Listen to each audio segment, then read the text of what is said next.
Okay. Good morning, all. The last lecture, if you remember, we have seen the motivation of mobile IP, and at the end, we have concluded that though IP is the very simple mechanism and implemented at the network layer to deliver the packet to the appropriate node, so it is not feasible to implement it in a mobile communication system. Okay, because of the obvious reason that mobility of the user, we know that users are continuously moving and the nature of user is mobile. Okay, so that was the conclusion in the last lecture. So the mechanism of the IP implementation is designed by keeping a fixed network in mind. So that internet protocol was designed considering the fixed network, and mobility was never a discussion at that time at the development of internet protocol. So we discussed that we have to design a new IP, and that new IP is called as a mobile IP, which supports the mobility. Okay, so that was what we said in the last lecture. So that is a requirement of mobile IP. Now we'll see the further part. What is the discussion, and we will keep our discussion on. Right now, it is on the fourth version of IP, that is a version fourth IP of internet protocol. So we know that there is a IP version 6 also, but right now we will keep our discussion only up to IP version 4. Okay, so what are the requirements, or what are the minimum requirements that mobile IP should have? Okay, now the first requirement here is transparency. What is transparency? Whenever we are supporting the mobility of user, so this mobility should remain invisible from a higher layer protocols. Again, if you consider the higher layer protocol, we know that physical data link, network, then transport, session, presentation, and application. Okay, so as we have seen, TCP semantics have to be maintained. So mobility happening at the network layer should remain invisible to the transport layer and other higher layers. Why? Because other higher layers are not concerned with the what is the location of the particular destination user. Okay, so mobility should remain invisible, means these higher layers should not notice whether a destination node is a fixed node or a mobile node. Okay, so if we have to maintain that, we have to keep the end system, or we can say we have to make sure that the end system keep their IP addresses with them. Okay, so if IP addresses remain constant, then higher layers will not notice whether they are a fixed node or a mobile node. Okay, or mobile user. Okay, so we are not changing the IP address, as you can see in the particular requirement. Okay, so continuation of communication even after the interruption of the link is possible. Okay, so suppose if users are mobile, then we will change their location, but they will keep their IP addresses. Okay, but while doing that, there will be a slight interruption in the connection, but that connection should not be hampering the communication. That is, it should not cause a data loss. That means it should not cause a data loss. Okay, that should be kept in mind while designing it. So efficiency will be maintained and invisibility will be also maintained. Okay, now this efficiency should be maintained because of low bandwidth available for the wireless media. We know that basically wired media has very much high or large bandwidth available. So for low bandwidth, that is in the case of wireless media, the efficiency has to be maintained. Okay, then while doing this, that that means the supporting mobility, the point of connection to the fixed network can be changed. Okay, what do you mean by the point of connection to the fixed network? Okay, now suppose,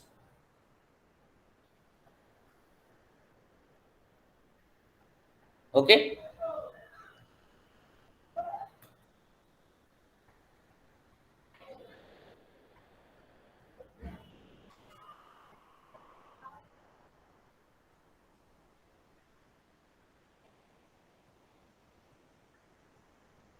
okay, Suppose this is my mobile node, okay, and this is the internet, okay. So now this node is connected via internet and via a router, okay. So router connection is our point of connection here, okay. So when you change from this particular network to this particular network or some other network, okay, the point of connection will change, okay, but it will not be observed at the higher layer, okay. So that is the meaning of point of connection, that can be changed based on where you are moving.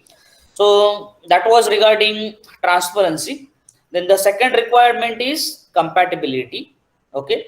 That is a requirement of mobile IP. Now mobile IP will be developed, or it is developed after the standard IP. So we can call a next version, it is a next version. So while developing this next version, we should keep in mind that this new version will also support the older versions, okay. So while introducing changes for the new versions, these changes should not impact or changes in the application or the network protocols which are already there in use. So that means, suppose if I am using a mobile IP, I should not change my application, my same application which I am currently using in the fixed network should be able to support the mobile IP as well. Okay. So this is regarding application layer, similar to application layer, similar regarding the session layer also. Maybe slight changes in the presentation layer. Okay, so session layer or sessions should not be modified. Presentations may be adapted for mobile users, or routing protocols should also be adapted, but existing protocols should not be completely abandoned. Okay, so new version should be compatible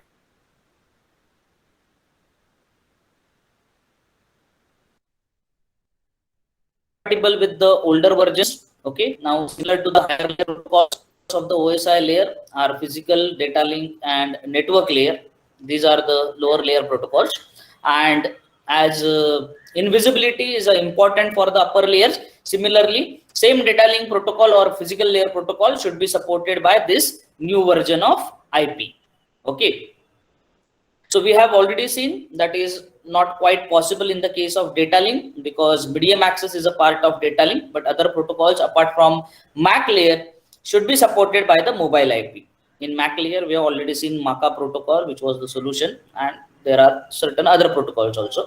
And last point regarding compatibility is mobile user must be able to communicate with the fixed system, okay, or fixed user also. It should not happen that mobile IP will be implemented only for the mobile users. So mobile IP should also be implemented in a fixed system as well.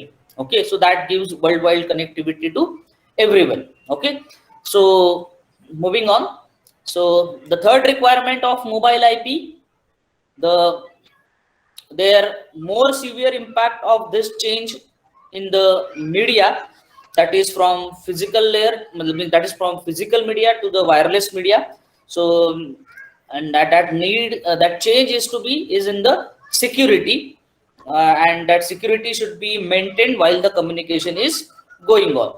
Okay, so mobile IP should maintain authentication of all the messages related to the communication. Okay, what is the meaning of this? Suppose, let's say, a user which has a, suppose I'll give you an scenario.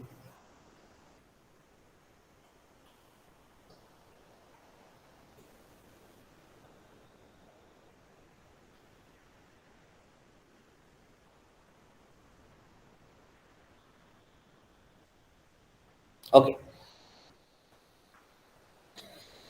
now suppose a user which has changed a subnet. This is one subnet and this is another subnet. Okay, so from this subnet to this subnet. Okay, now computing or communicating party will not know whether a user is changing its location or not. Okay, now when it is changing the location, the packets which are routed to the particular destination, suppose initially that communication which was going between these two, now this particular mobile has changed its location and it will move to the another subnet, and now it will be available here. Okay,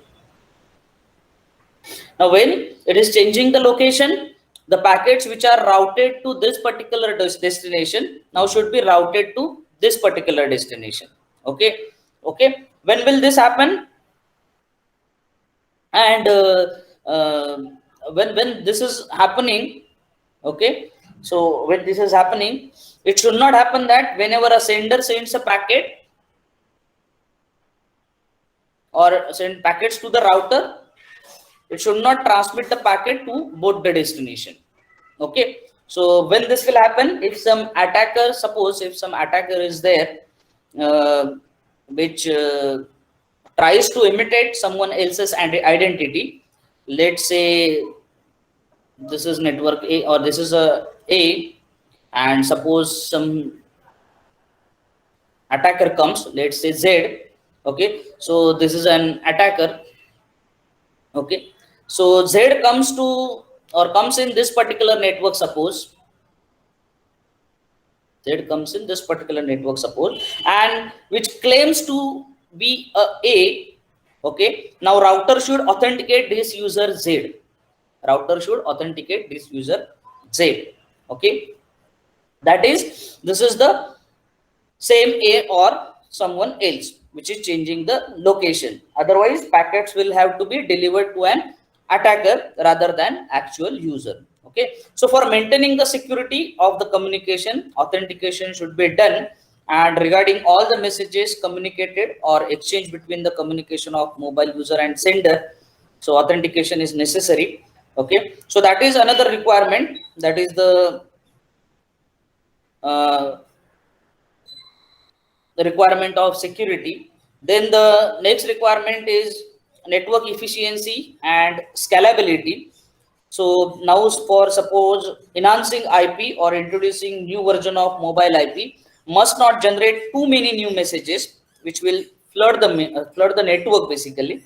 So when we are changing or when we are talking about changing the mechanism of IP, something new must be introduced, and now this whatever new we are trying to introduce should not generate too many or too much messages which will flood the network. Okay, because what will happen here, if too many messages or new messages are generated, then those will be a control messages. We know that. Now the suppose the actual data which is exchanged between the sender and receiver, so that will be very less and control messages will be more. So it impact the efficiency of the network, because network efficiency is calculated based on how much actual data or how much actual user data is exchanged between the sender and the receiver. Okay, so that's why the too many messages should not be flooded or flooding the network. One or two or small number of messages to the mobile system must be required, because obviously the bandwidth will be low for wireless media, we know that. And in term of, if you talk about the scalability, the user should also user should be able to transmit to anywhere in the world. So it should not happen that if a user in a particular subnet, suppose user is initially in this particular subnet, okay, so it will travel up to only a certain distance to another subnet. It should not happen. Okay, so what should happen here, this user can transmit or transit basically into any location, any other location in the world, and still it will get the packets which is sent by the sender. Okay, so that is a scalability, means this user can transit into any other location in the world and still it will get the packets which is sent by the sender. So that is the network scalability. Okay, so worldwide support of large number of mobile systems, that is a concept of mobile IP, though we have seen that. Okay, so these are the primary four requirements of the mobile IP. So we can summarize these requirements in a single sentence, and we can summarize as this: mobile IP is a mechanism which supports the end system mobility while maintaining the scalability, efficiency, security word is not given here, but security and compatibility in all aspects with existing applications and internet protocol. Okay, so that is a concept of mobile IP. Okay, so that can be single sentence summary of all the requirements of mobile IP. Okay, so we decided that new IP will be required for mobile system. So there will be a new terminologies or new entities which will be introduced for the mobile IP. We will see that in new entities and the terminologies one by one. Okay, for knowing the mobile IP concept, okay, we need to understand certain entities and terminologies. Okay, so the following defines the several entities and terms needed to understand the mobile IP, okay, as defined in RFC 3344. Okay. Now, what do you mean by RFC 3344? So, mobile IP is developed by a standard or organization that is called as RFC, okay, or committee that is actually a RFC, which has a several versions, and the version number for mobile IP is 3344. Okay, or the committee final version of mobile IP standard is named after 3344. Okay, so that is not a point of discussion right now. So RFC stand for request for comments. RFC stand for request for comments. Okay, so users are requested to provide whatever complaints or suggestions they want or they have regarding supporting the mobility. So that was mobile IP was standardized by the RFC. So it has defined several new entities and terminologies. Okay, so we will look at them one by one. Okay, so first one is the mobile node. First terminology is mobile node. Now the communication will happen between at least two nodes. One of them will be a mobile node, which is a node that can change the point of connection to the network without changing its IP address. Okay, so we have seen what is the point of connection to the network. Okay, now users which are mobile will change their point of connection to the network, and while doing this they will not change their IP address. Such users will known as a mobile nodes. Okay, so that is what the mobile nodes. So these users will keep their IP addresses as long as link layer connectivity is given. So as long as data link layer is maintaining the connection, IP address will not change. Okay, so if you want to see this in terms of layers, the network layer, data link layer, physical layer, so that are the layer. As long as data link layer is maintaining the connectivity, your IP will not change. Okay, suppose if connectivity is lost, that data link layer obviously will change your IP and your IP will change. Okay, then the second node in this part or in this communication is nothing but the correspondent node. Okay, so because communication is between two or more than two nodes. Okay, the second one will be a correspondent node which can be a fixed, okay, and that can be a desktop computer or it can be a mobile node also. Okay, so it can be also a mobile node. Okay, so communication between mobile node and mobile node can be possible, or communication between fixed node and the mobile node is also possible. Okay, so communication between CN and CL, that is correspondent node and correspondent node, that is also possible, but in that case it will be a fixed node, and other correspondent node is also fixed node. So if this is the case, no need of mobile IP, because between fixed network we know how the communication take place. The normal IP is sufficient. Okay, the standard IP is sufficient for that. Okay, then the third term is home network. Okay, now as the name suggests, it is the subnet. Okay, the MN belongs to, or MN belongs to with respect to its IP address. So if your IP address is, let's say, suppose 129.13.42.10, okay, then your subnet will be, for example, let's say 129.13.42. Okay, so that is your home network. Why? Because you are a part of this particular subnet. Okay, so that is your home network. Okay, within home network you do not require mobile IP, because all the packets which are supposed to be sent to this particular IP, okay, or this particular IP address will be delivered to this subnet only. Okay, so no need of mobile IP in this case. So remember, within home network mobile IP support is not needed. Okay, then the next term is foreign agent, or sorry, foreign network. Next term is foreign network. Okay, now here the foreign network, as the name suggests, when a mobile node changes its location and visits another subnet, then the new subnet is called as a foreign network. Okay, because its address will be different and it should not be a same as the home network. Okay, so it should not happen that when I am changing the location, suppose I am moving from suppose this is one subnet. Initially I was here and I'm moving from here to here. Okay, okay, so I'm moving from this location to this location. So because this location will keep the subnet same, here I'm using the same subnet, so still mobile IP will not be required here. Okay, but when I'm going to change the location, okay, from here to another subnet or another network where point of connection will be different. Okay, initially I was here, now I have changed my position, I moved to this particular location. Okay, so this is your foreign network now. This is your foreign network now.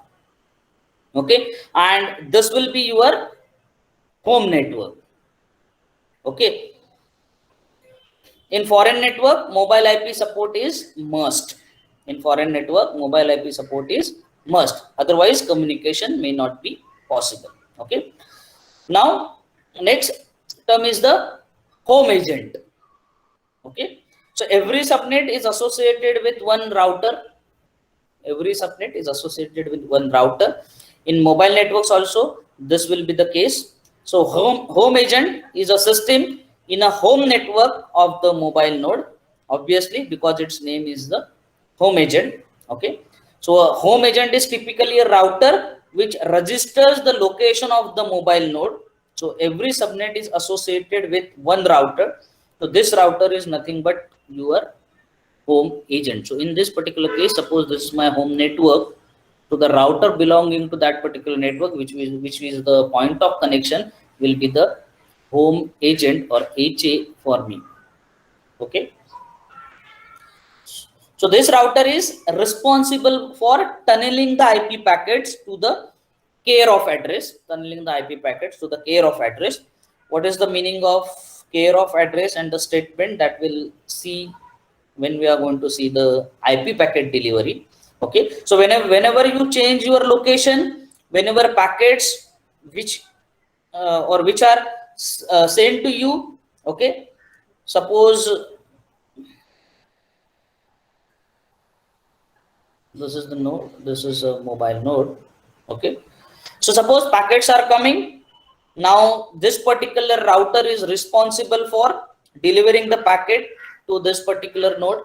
Okay, but when you change the location from suppose this subnet to any other subnet, okay, then definitely how to deliver these packets? So home agent forms a tunnel, home agent forms a tunnel, okay, and delivers this packet to the new location. Okay, so tunnel will start from here, from your home agent. Okay, what is the meaning of tunnel and how the delivery will take place, that we will see later on when we are going to see the IP packet delivery. Okay, so this is the meaning of tunneling the IP datagram to the care of address. Okay, so home agent could also be implemented in arbitrary nodes in the subnet. So it is not mandatory that home agent will be always a router. Sometimes when users are very less, let's say one or two routers are present in the subnet. Okay, so one of them can be assigned as a job of router. So that is your home agent. But this is usually avoided because in the mobile networks, we know at any given point or a given point of time, number of users may increase, and implementing a function of router in mobile node is not preferable because routers have too many tasks to do, that we know, and that will require the highly efficient system. So implementing home agent in a mobile node is avoided generally, but you can do that as well if users are very less. Okay, so if there are very less number of mobile users within the subnet. Okay, so that is what the home agent is. Okay, so if there is a home agent, then definitely there has to be a foreign agent also. Okay, so foreign agent is another router which is a part of foreign network. Okay, so suppose this is a HA, home agent, this is a mobile node, and this is a foreign network. So we will have the FA, that is foreign agent. This is the FN, that is foreign network. This is HN, that is home network. Okay, so foreign agent is nothing but the home agent of some different subnet. Okay, for this particular network it will be a home agent, but for this network it will be a foreign agent. Okay, for our point of view, foreign agent is a router of a foreign network. Okay, typically router towards the tunnel that will be created. Okay, so whatever we have discussed, packets to the mobile node, delivery of the packets to the mobile node through this particular foreign agent. Okay, so tunnel will start at your home agent and end at a foreign agent. Okay, so foreign agent is typically a default router to a mobile node. So it may be also implemented in the mobile node also, and that is again avoided. And the last term is here, which we need to understand, is the care of address. Okay, so we are well familiar with this particular term in English, that is a care of address. So we know that when we are living in someone else's house and we want to receive a certain mails, so we use the care of address. Okay, so same thing is applies to the mobile network also, or to mobile IP also. So care of address is the address of the current tunnel endpoint for the mobile node. Okay, so in this particular case, the current tunnel endpoint will be here. Okay, so when you move from one subnet to another subnet, packet will have to be sent to a new address, and that address is nothing but the care of address or COA. Okay, which is the address of your tunnel endpoint.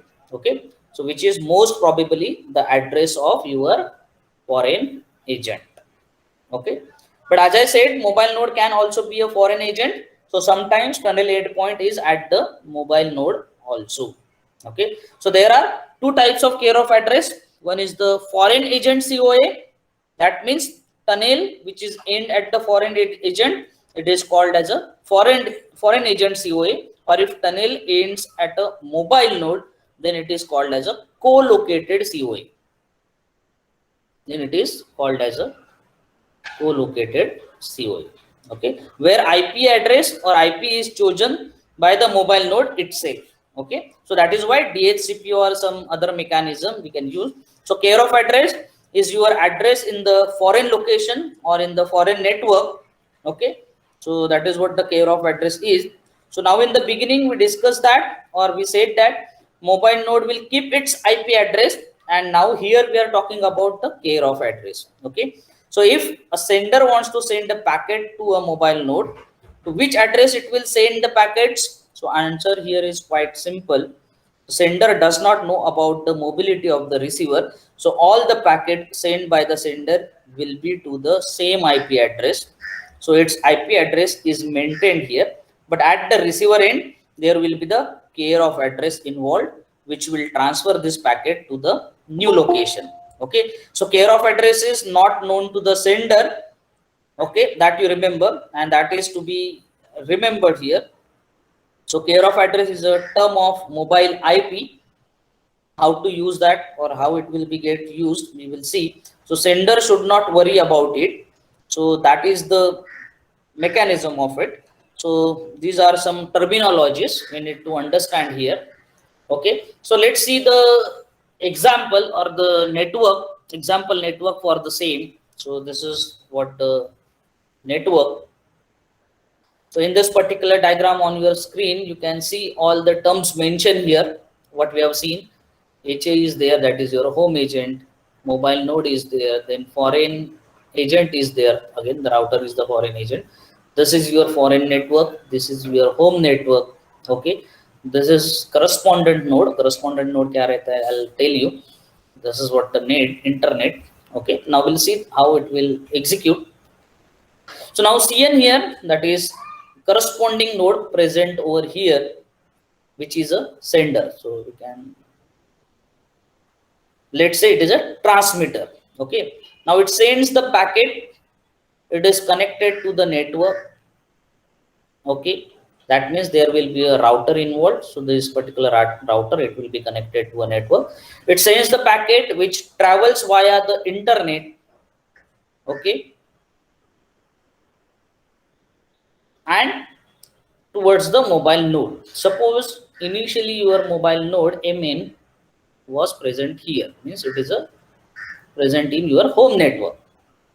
Okay, so that should be initially present here, but we know that after changing location it moved to the foreign agent or foreign network. Okay, so data packets are delivered to this mobile node via internet through this home agent. If it is available here, then it will be shared through this, okay, which is a router at the home agent. Through router it will be communicated. Okay, now we can see home network here. That means mobile node was initially at this particular location. Okay, now it has transferred to some other location. We have seen that it is transferred to some other location. Now it has transferred to some other location. Okay, so packet should be given to this mobile network, so this mobile node, okay, via this particular router now. Okay, that is called as a foreign agent. Okay, but now we see that initially it was transferred, the packets were traveled through the home agent, that is a router of a home network. Now we have seen that the mobile node has changed its location. So now packet should be forwarded to this new location via this foreign agent. So how it will be forwarded? So whenever packet arrives for the particular node in the foreign network, now home agent ka kaam kya rahega? Home agent will create a tunnel. So whatever path will be created will be a tunnel created and forward the packets to the foreign agent, which is the router of a new network. Okay. So here tunnel is formed between the home agent and a foreign agent. That you always remember. The tunnel is created between home agent and foreign agent. Okay. So tunnel starts from here, that is from HA, and ends at here, that is FA. Okay, so packet will be delivered to the mobile node via router, then wireless access point, and finally to the mobile node. Okay, so this is the general example of network consisting of the mobile IP. Okay, so we have seen through the example of network how the packet will be delivered. Okay, so what are the issues or what are issues will be there and how exactly this packet will be delivered, we will see in detail with the concept of IP packet delivery and how the tunneling takes place. We will see that with the help of encapsulation and other terminologies which are there in this particular module in the next lecture.